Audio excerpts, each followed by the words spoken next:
Tahun sekitar iftusibu Masehi, Jazirah Arab masih diselimuti panas gurun. Namun di ufuk selatan, seorang penguasa sedang menyiapkan ambisi. Namanya Abraha. Ia ingin meruntuhkan rumah yang dimuliakan Allah.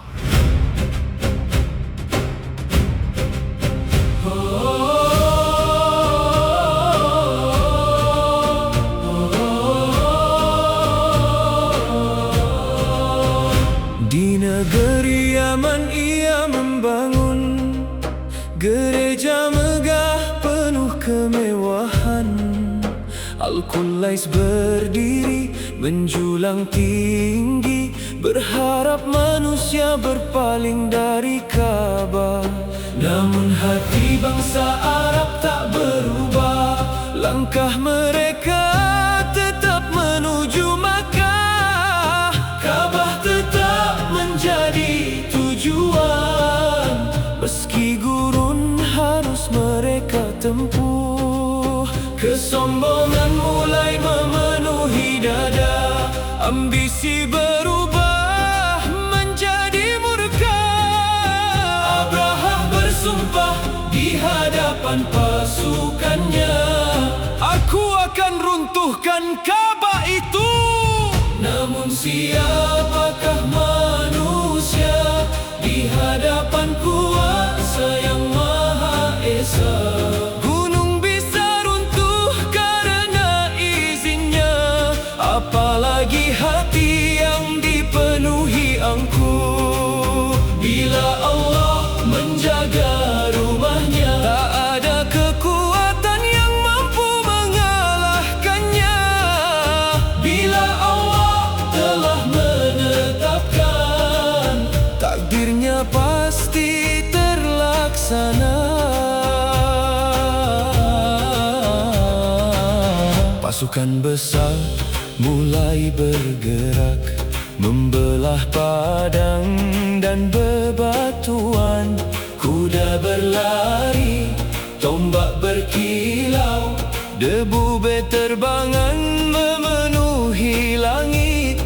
Di depan mereka berjalan gajah-gajah besar dan perkasa, menakutkan lawan. Belum pernah Makkah menyaksikan pasukan sebesar itu datang. Kabar itu sampai ke penduduk, ketakutan menyelimuti setiap rumah. Tak ada benteng, tak ada tentara, hanya doa yang menguatkan jiwa. Abdul Muttalib berdiri tenang, meski hatinya dipenuhi harap. Ketika unta-untanya dikembalikan, ia berkata dengan penuh keyakinan, aku adalah pemilik unta-unta itu, sedangkan Ka'bah mempunyai Rabb, dan Rabbnya sendiri yang akan menjaganya. Ucapan itu menggema di lembah Makkah, menjadi bukti tawakal yang tak tergoyahkan. Pasukan semakin mendekat, hingga gajah terbesar diarahkan ke Ka'bah. Namun setiap kali diperintah melangkah, ia justru berhenti dan menunduk. Ke kanan ia berjalan, ke kiri ia melangkah, namun menghadap Ka'bah ia enggan bergerak walau sesaat. Seakan makhluk itu memahami apa yang tidak dipahami manusia, bahwa rumah ini bukan milik bangsa tertentu, melainkan rumah yang dijaga Tuhan semesta. Langit yang tadinya cerah perlahan berubah